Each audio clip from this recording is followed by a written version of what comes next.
اور خرچ کرتے ہیں تو ناخوشی سے، بس تم ان کے مال اور اولاد سے تعجب نہ کرنا۔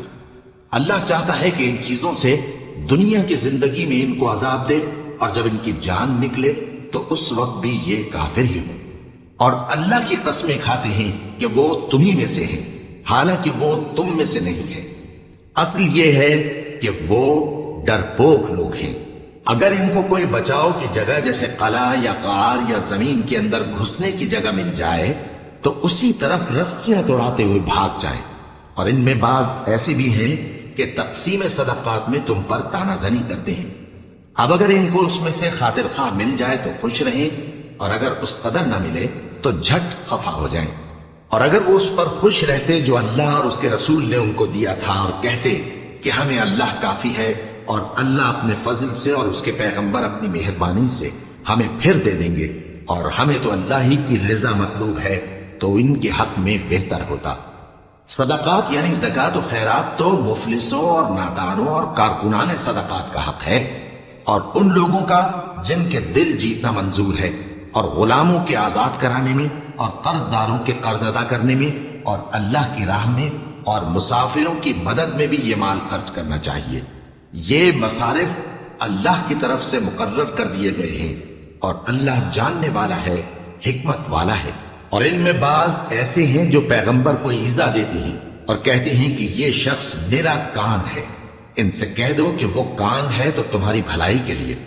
وہ اللہ کا اور مومنوں کی بات کا یقین رکھتا ہے، اور جو لوگ تم میں ایمان لائے ہیں ان کے لیے رحمت ہے، اور جو لوگ اللہ کے رسول کو رنج پہنچاتے ہیں ان کے لیے عذاب علیم تیار ہے۔ مومنوں، یہ لوگ تمہارے سامنے اللہ کی قسمیں کھاتے ہیں تاکہ تم کو خوش کر دیں، حالانکہ اگر یہ دل سے مومن ہوتے تو اللہ اور اس کے پیغمبر اس بات کے زیادہ حقدار ہیں کہ یہ انہیں خوش کریں۔ کیا ان لوگوں کو معلوم نہیں کہ جو شخص اللہ اور اس کے رسول سے مقابلہ کرتا ہے تو اس کے لیے جہنم کی آگ تیار ہے، جس میں وہ ہمیشہ جلتا رہے گا؟ یہ بڑی رسوائی ہے۔ منافق ڈرتے رہتے ہیں کہ ان کے بارے میں کہیں کوئی ایسی صورت نہ اتر آئے کہ ان کے دل کی باتوں کو ان مسلمانوں پر ظاہر کر دے۔ کہہ دو کہ ہنسی کیے جاؤ، جس بات سے تم ڈرتے ہو اللہ اس کو ضرور ظاہر کر دے گا، اور اگر تم ان سے اس بارے میں دریافت کرو تو کہیں گے کہ ہم تو یوں ہی بات چیت اور دل لگی کرتے تھے۔ کہو کیا تم اللہ اور اس کی آیتوں اور اس کے رسول سے دل لگی کرتے تھے؟ عذر مت پیش کرو، تم ایمان لانے کے بعد کافر ہو چکے ہو۔ اگر ہم تم میں سے ایک جماعت کو معاف کر دیں تو دوسری جماعت کو سزا بھی دیں گے، کیونکہ وہ گناہ کرتے رہے ہیں۔ منافق مرد اور منافق عورتیں ایک دوسرے کے ہم جنس یعنی ایک ہی طرح کے ہیں کہ برا کام کرنے کو کہتے اور نیک کاموں سے منع کرتے، اور خرچ کرنے سے ہاتھ بند کیے رہتے ہیں۔ انہوں نے اللہ کو بھلا دیا تو اللہ نے ان کو بھلا دیا، بے شک منافق نافرمان ہیں۔ اللہ نے منافق مردوں اور منافق عورتوں اور کافروں سے آتش جہنم کا وعدہ کیا ہے، جس میں وہ ہمیشہ جلتے رہیں گے، وہی ان کو کافی ہے، اور اللہ نے ان پر لعنت کر دی ہے اور ان کے لیے ہمیشہ کا عذاب تیار ہے۔ تم منافق لوگ ان لوگوں کی طرح ہو جو تم سے پہلے ہو چکے ہیں، وہ تم سے زیادہ طاقتور اور مال و اولاد میں کہیں زیادہ تھے، تو وہ اپنے حصے سے فائدہ اٹھا چکے، سو جس طرح تم سے پہلے لوگ اپنے حصے سے فائدہ اٹھا چکے ہیں اسی طرح تم نے اپنے حصے سے فائدہ اٹھا لیا، اور جس طرح وہ باطل میں ڈوبے رہے اسی طرح تم باطل میں ڈوبے رہے۔ یہ وہ لوگ ہیں جن کے اعمال دنیا اور آخرت میں ضائع ہو گئے، اور یہی نقصان اٹھانے والے ہیں۔ کیا ان کو ان لوگوں کے حالات کی خبر نہیں پہنچی جو ان سے پہلے تھے، یعنی نوح اور عاد اور سمود کی قوم اور ابراہیم کی قوم اور مدین والے اور الٹی ہوئی بستیوں والے؟ ان کے پاس پیغمبر نشانیاں لے کر آئے، اور اللہ تو ایسا نہ تھا کہ ان پر ظلم کرتا، لیکن وہی اپنے آپ پر ظلم کرتے تھے۔ اور مومن مرد اور مومن عورتیں ایک دوسرے کے دوست ہیں کہ اچھے کام کرنے کو کہتے اور بری باتوں سے منع کرتے، اور نماز پڑھتے اور زکوٰۃ دیتے اور اللہ اور اس کے پیغمبر کی اطاعت کرتے ہیں۔ یہی لوگ ہیں جن پر اللہ رحم کرے گا، بے شک اللہ غالب ہے، حکمت والا ہے۔ اللہ نے مومن مردوں اور مومن عورتوں سے بہشتوں کا وعدہ کیا ہے جن کے نیچے نہریں بہ رہی ہیں، وہ ان میں ہمیشہ رہیں گے، اور ابدی بہشتوں میں نفیس مکانات کا وعدہ کیا ہے۔ اور اللہ کی رضامندی تو سب سے بڑھ کر نعمت ہے، یہی بڑی کامیابی ہے۔ اے پیغمبر، کافروں اور منافقوں سے جہاد کرو اور ان پر سختی کرو، اور ان کا ٹھکانہ دوزخ ہے اور وہ بری جگہ ہے۔ یہ اللہ کی قسمیں کھاتے ہیں کہ انہوں نے تو کچھ نہیں کہا، حالانکہ انہوں نے کفر کا کلمہ کہا ہے اور یہ اسلام لانے کے بعد کافر ہو گئے ہیں، اور ایسی بات کا قصد کر چکے ہیں جس پر قدرت نہیں پا سکے۔ اور انہوں نے مسلمانوں میں عیب ہی کون سا دیکھا ہے سوائے اس کے کہ اللہ نے اپنے فضل سے اور اس کے پیغمبر نے اپنی مہربانی سے ان کو دولت مند کر دیا ہے۔ سو اگر یہ لوگ توبہ کر لیں تو ان کے حق میں بہتر ہوگا، اور اگر منہ پھیر لیں تو اللہ ان کو دنیا اور آخرت میں دکھ دینے والا عذاب دے گا، اور زمین میں ان کا کوئی دوست اور مددگار نہ ہوگا۔ اور ان میں بعض ایسے ہیں جنہوں نے اللہ سے عہد کیا تھا کہ اگر وہ ہم کو اپنی مہربانی سے مال عطا فرمائے گا تو ہم ضرور خیرات کیا کریں گے اور نیکوکاروں میں ہو جائیں گے، لیکن جب اللہ نے ان کو اپنے فضل سے مال دیا تو اس میں بخل کرنے لگے اور اپنے عہد سے روگردانی کر کے پھر بیٹھے۔ تو اللہ نے اس کا انجام یہ کیا کہ اس روز تک کے لیے جس میں یہ اللہ کے روبرو حاضر ہوں گے، ان کے دلوں میں نفاق ڈال دیا، اس لیے کہ انہوں نے اللہ سے جو وعدہ کیا تھا اس کے خلاف کیا، اور اس لیے کہ یہ جھوٹ بولتے تھے۔ کیا ان کو معلوم نہیں کہ اللہ ان کے بھیدوں اور مشوروں تک سے واقف ہے، اور یہ کہ اللہ غیب کی باتیں جاننے والا ہے؟ جو مسلمان دل کھول کر خیرات کرتے ہیں اور جو بیچارے غریب صرف اتنا ہی کما سکتے ہیں جتنی مزدوری کرتے اور تھوڑی سی کمائی میں سے بھی خرچ کرتے ہیں، ان پر جو منافق تان کرتے اور ہنستے ہیں، اللہ ان پر ہنستا ہے اور ان کے لیے تکلیف دینے والا عذاب تیار ہے۔ تم ان کے لیے بخشش مانگو یا نہ مانگو برابر ہے، اگر ان کے لیے 70 دفعہ بھی بخشش مانگو گے تو بھی اللہ ان کو نہیں بخشے گا، یہ اس لیے کہ انہوں نے اللہ اور اس کے رسول سے کفر کیا، اور اللہ نافرمان لوگوں کو ہدایت نہیں دیتا۔ جو لوگ غزوہ تبوک میں پیچھے رہ گئے وہ اللہ کے پیغمبر کی مرضی کے برخلاف بیٹھ رہنے سے خوش ہوئے اور اس بات کو ناپسند کیا کہ اللہ کی راہ میں اپنے مال اور جان سے جہاد کریں، اور دوسروں سے بھی کہنے لگے کہ گرمی میں مت نکلنا، ان سے کہہ دو کہ دوزخ کی آگ اس سے کہیں زیادہ گرم ہے، کاش یہ اس بات کو سمجھتے۔ یہ دنیا میں تھوڑا سا ہنس لیں اور آخرت میں ان کو ان کے اعمال کے بدلے جو یہ کرتے رہے ہیں بہت سا رونا ہوگا۔ پھر اگر اللہ تم کو ان میں سے کسی گروہ کی طرف لے جائے اور وہ تم سے نکلنے کی اجازت طلب کریں تو کہہ دینا کہ تم میرے ساتھ ہرگز نہیں نکلو گے اور نہ میرے ساتھ مددگار ہو کر دشمن سے جنگ کرو گے۔ تم پہلی دفعہ بیٹھ رہنے سے خوش ہوئے تو اب بھی پیچھے رہنے والوں کے ساتھ بیٹھے رہو، اور اے پیغمبر، ان میں سے کوئی مر جائے تو کبھی اس کے جنازے پر نماز نہ پڑھنا اور نہ اس کی قبر پر جا کر کھڑے ہونا۔ یہ اللہ اور اس کے رسول کے ساتھ کفر کرتے رہے اور مرے بھی تو نافرمان ہی مرے۔ اور ان کے مال اور اولاد سے تعجب نہ کرنا، ان چیزوں سے اللہ یہ چاہتا ہے کہ ان کو دنیا میں عذاب کرے، اور جب ان کی جان نکلے تو اس وقت بھی یہ کافر ہی ہوں۔ اور جب کوئی صورت نازل ہوتی ہے کہ اللہ پر ایمان لاؤ اور اس کے رسول کے ساتھ ہو کر جہاد کرو، تو جو ان میں دولت مند ہیں وہ تم سے اجازت طلب کرتے ہیں اور کہتے ہیں کہ ہمیں تو رہنے ہی دیجئے کہ ہم بیٹھ رہنے والوں کے ساتھ ہو جائیں۔ یہ اس بات سے خوش ہیں کہ عورتوں کے ساتھ جو پیچھے رہ جاتی ہیں گھروں میں بیٹھ رہے ہیں، ان کے دلوں پر مہر لگا دی گئی ہے، سو یہ سمجھتے ہی نہیں۔ لیکن پیغمبر اور جو لوگ ان کے ساتھ ایمان لائے سب اپنے مال اور جان سے لڑے، انہی لوگوں کے لیے بھلائیاں ہیں اور یہی مراد پانے والے ہیں۔ اللہ نے ان کے لیے باغات تیار کر رکھے ہیں جن کے نیچے نہریں بہ رہی ہیں، ہمیشہ ان میں رہیں گے، یہی بڑی کامیابی ہے۔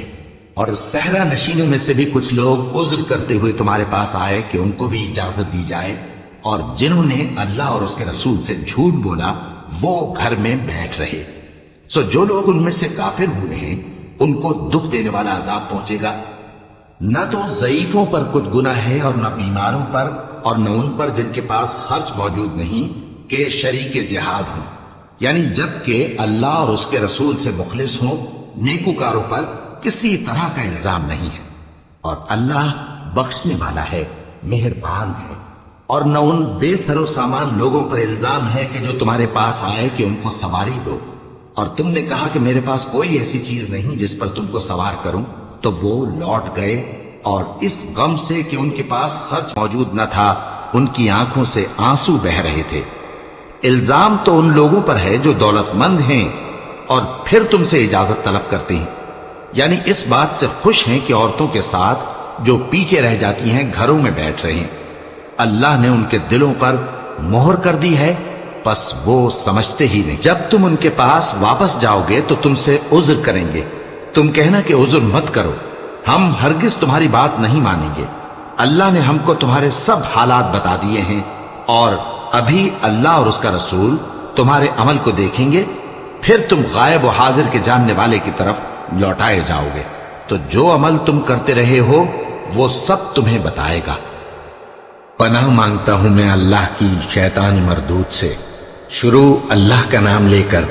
جو بڑا مہربان نہایت رحم والا ہے۔ جب تم ان کے پاس لوٹ کر جاؤ گے تو تمہارے روبرو اللہ کی قسمیں کھائیں گے تاکہ تم ان سے درگزر کرو، سو ان کی طرف توجہ نہ دینا، یہ ناپاک ہیں اور جو کام یہ کرتے رہے ہیں ان کے بدلے ان کا ٹھکانہ دوزخ ہے۔ یہ تمہارے آگے قسمیں کھائیں گے تاکہ تم ان سے خوش ہو جاؤ، لیکن اگر تم ان سے خوش ہو بھی جاؤ گے تو بھی اللہ نافرمان لوگوں سے خوش نہیں ہوتا۔ دیہاتی لوگ پکے کافر اور پکے منافق ہیں، اور ایسے ہیں کہ جو احکام شریعت اللہ نے اپنے رسول پر نازل فرمائے ہیں ان سے واقف ہی نہ ہو پائے، اور اللہ جاننے والا ہے، حکمت والا ہے۔ اور بعض دیہاتی ایسے ہیں کہ جو کچھ خرچ کرتے ہیں اسے تاوان سمجھتے ہیں اور تمہارے حق میں مصیبتوں کے منتظر ہیں، انہی پر بری مصیبت واقع ہو، اور اللہ سننے والا ہے، جاننے والا ہے۔ اور بعض دیہاتی ایسے ہیں کہ اللہ پر اور روز آخر پر ایمان رکھتے ہیں، اور جو کچھ خرچ کرتے ہیں اس کو اللہ کے قرب اور پیغمبر کی دعاؤں کا ذریعہ سمجھتے ہیں۔ دیکھو یہ بات بلا شبہ ان کے لیے موجب قرب ہے، اللہ ان کو عنقریب اپنی رحمت میں داخل کرے گا، بے شک اللہ بخشنے والا ہے، مہربان ہے۔ جن لوگوں نے سبقت کی یعنی سب سے پہلے ایمان لائے، مہاجرین میں سے بھی اور انصار میں سے بھی، اور جنہوں نے نیکوکاری کے ساتھ ان کی پیروی کی، اللہ ان سے خوش ہے اور وہ اللہ سے خوش ہیں۔ اور اس نے ان کے لیے باغات تیار کیے ہیں جن کے نیچے نہریں بہ رہی ہیں، وہ ہمیشہ ان میں رہیں گے، یہی بڑی کامیابی ہے۔ تمہارے گرد و نواح کے بعض دیہاتی بھی منافق ہیں اور بعض مدینے والے بھی نفاق پر اڑے ہوئے ہیں، تم انہیں نہیں جانتے، ہم جانتے ہیں۔ ہم ان کو دوہرا عذاب دیں گے، پھر وہ بڑے عذاب کی طرف لوٹائے جائیں گے۔ اور کچھ دوسرے لوگ ہیں کہ اپنے گناہوں کا صاف اقرار کرتے ہیں، انہوں نے اچھے اور برے اعمال کو ملا جلا دیا تھا، قریب ہے کہ اللہ ان پر مہربانی سے توجہ فرمائے، بے شک اللہ بخشنے والا ہے، مہربان ہے۔ ان کے مال میں سے زکوٰۃ قبول کر لو کہ اس سے تم ان کو ظاہر میں بھی پاک اور باطن میں بھی پاکیزہ کرتے ہو، اور ان کے حق میں دعائے خیر کرو کہ تمہاری دعا ان کے لیے موجب تسکین ہے، اور اللہ سننے والا ہے، جاننے والا ہے۔ کیا یہ لوگ نہیں جانتے کہ اللہ ہی اپنے بندوں سے توبہ قبول فرماتا اور صدقات و خیرات لیتا ہے، اور یہ کہ اللہ ہی توبہ قبول کرنے والا ہے، مہربان ہے۔ اور ان سے کہہ دو کہ عمل کیے جاؤ، اللہ اور اس کا رسول اور مومن سب تمہارے عمل کو دیکھ لیں گے، اور تم غائب و حاضر کے جاننے والے کی طرف لوٹائے جاؤ گے، پھر جو کچھ تم کرتے رہے ہو وہ سب تم کو بتا دے گا۔ اور کچھ دوسرے لوگ ہیں جن کا کام اللہ کے حکم پر موقوف ہے، چاہے وہ ان کو عذاب دے اور چاہے معاف کر دے، اور اللہ جاننے والا ہے، حکمت والا ہے۔ اور ان میں ایسے بھی ہیں جنہوں نے اس غرض سے مسجد بنائی ہے کہ ضرر پہنچائیں اور کفر کریں اور مومنوں میں تفرقہ ڈالیں، اور جو لوگ اللہ اور اس کے رسول سے اس سے پہلے جنگ کر چکے ہیں ان کے لیے گھات کی جگہ بنائیں، اور قسمیں کھائیں گے کہ ہمارا مقصود تو صرف بھلائی تھا، مگر اللہ گواہی دیتا ہے کہ یہ جھوٹے ہیں۔ تم اس مسجد میں کبھی جا کر کھڑے بھی نہ ہونا، البتہ وہ مسجد جس کی بنیاد پہلے دن سے تقوی پر رکھی گئی ہے اس قابل ہے کہ اس میں جایا اور نماز پڑھایا کرو۔ اس میں ایسے لوگ ہیں جو پاک رہنے کو پسند کرتے ہیں، اور اللہ پاک رہنے والوں کو پسند کرتا ہے۔ بھلا جس شخص نے اپنی عمارت کی بنیاد اللہ کے خوف اور اس کی رضامندی پر رکھی، وہ اچھا ہے یا وہ جس نے اپنی عمارت کی بنیاد ایک کھائی کے گرنے والے کنارے پر رکھی، پھر وہ اس کو دوزخ کی آگ میں لے گرا، اور اللہ ظالم لوگوں کو ہدایت نہیں دیتا۔ یہ عمارت جو انہوں نے بنائی ہے ہمیشہ ان کے دلوں میں موجب تردد رہے گی، مگر یہ کہ ان کے دل پاش پاش ہو جائیں، اور اللہ جاننے والا ہے، حکمت والا ہے۔ اللہ نے مومنوں سے ان کی جانیں اور ان کے مال خرید لیے ہیں، اور اس کے عوض ان کے لیے بہشت تیار کی ہے۔ یہ لوگ اللہ کی راہ میں لڑتے ہیں تو مارتے بھی ہیں اور مارے بھی جاتے ہیں۔ یہ تورات اور انجیل اور قرآن میں سچا وعدہ ہے، جس کا پورا کرنا اسے ضرور ہے، اور اللہ سے زیادہ وعدہ پورا کرنے والا کون ہے؟ تو جو سودا تم نے اس سے کیا ہے اس سے خوش رہو، اور یہی بڑی کامیابی ہے۔ توبہ کرنے والے، عبادت کرنے والے، حمد کرنے والے، روزہ رکھنے والے، رکوع کرنے والے، سجدہ کرنے والے، نیک کاموں کا امر کرنے والے اور بری باتوں سے منع کرنے والے، اللہ کی حدوں کی حفاظت کرنے والے، یہی مومن لوگ ہیں۔ اور اے پیغمبر، مومنوں کو بہشت کی خوشخبری سنا دو۔ پیغمبر اور مسلمانوں کو شایع نہیں کہ جب ان پر ظاہر ہو گیا کہ مشرک اہل دوزخ ہیں تو ان کے لیے بخشش مانگیں، گو وہ ان کے قرابت دار ہی ہوں۔ اور ابراہیم کا اپنے باپ کے لیے بخشش مانگنا تو ایک وعدے کے سبب تھا جو وہ اس سے کر چکے تھے، لیکن جب ان کو معلوم ہو گیا کہ وہ اللہ کا دشمن ہے تو اس سے بیزار ہو گئے۔ کچھ شک نہیں کہ ابراہیم بڑے نرم دل اور متحمل ہے، اور اللہ ایسا نہیں کہ کسی قوم کو ہدایت دینے کے بعد گمراہ کر دے جب تک ان کو وہ چیز نہ بتا دے جس سے وہ پرہیز کریں۔ بے شک اللہ ہر چیز سے واقف ہے۔ اللہ ہی ہے جس کے لیے آسمان اور زمین کی بادشاہت ہے، وہی زندگانی بخشتا اور وہی موت دیتا ہے، اور اللہ کے سوا تمہارا کوئی دوست اور مددگار نہیں ہے۔ بے شک اللہ نے پیغمبر پر مہربانی کی اور مہاجرین اور انصار پر، جو باوجود اس کے کہ ان میں سے بعضوں کے دل پھر جانے کو تھے، مشکل کی گھڑی میں پیغمبر کے ساتھ رہے۔ پھر اللہ نے ان پر مہربانی فرمائی، بے شک وہ ان پر نہایت شفقت کرنے والا ہے، بڑا مہربان ہے۔ اور ان تینوں پر بھی جن کا معاملہ ملتوی کیا گیا تھا، یہاں تک کہ جب زمین باوجود فراخی کے ان پر تنگ ہو گئی اور ان کی جانیں بھی ان پر دوبھر ہو گئیں، اور انہوں نے جان لیا کہ اللہ کی گرفت سے بچنے کے لیے کوئی جائے پناہ نہیں مگر اسی کی طرف رجوع کرنا،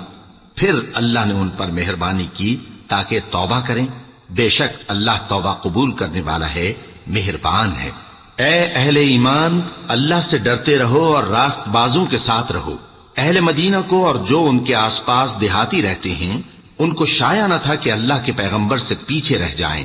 اور نہ یہ کہ اپنی جانوں کو ان کی جان سے زیادہ عزیز رکھیں۔ یہ اس لیے کہ انہیں اللہ کی راہ میں جو تکلیف پہنچتی ہے،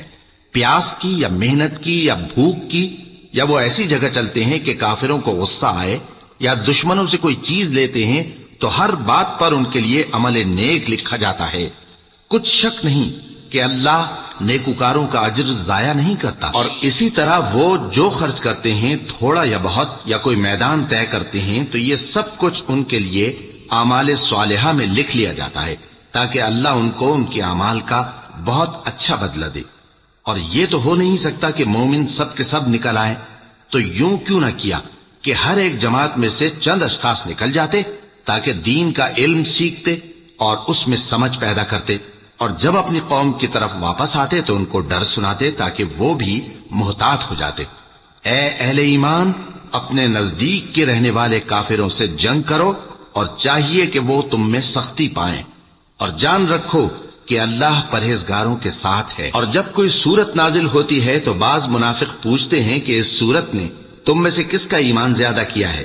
سو جو ایمان والے ہیں ان کا تو ایمان زیادہ کیا، اور وہ خوش ہوتے ہیں، اور جن کے دلوں میں بیماری ہے تو ان کی خباثت کو اور بڑھا دیا، اور وہ مرے بھی تو کافر کے کافر۔ کیا یہ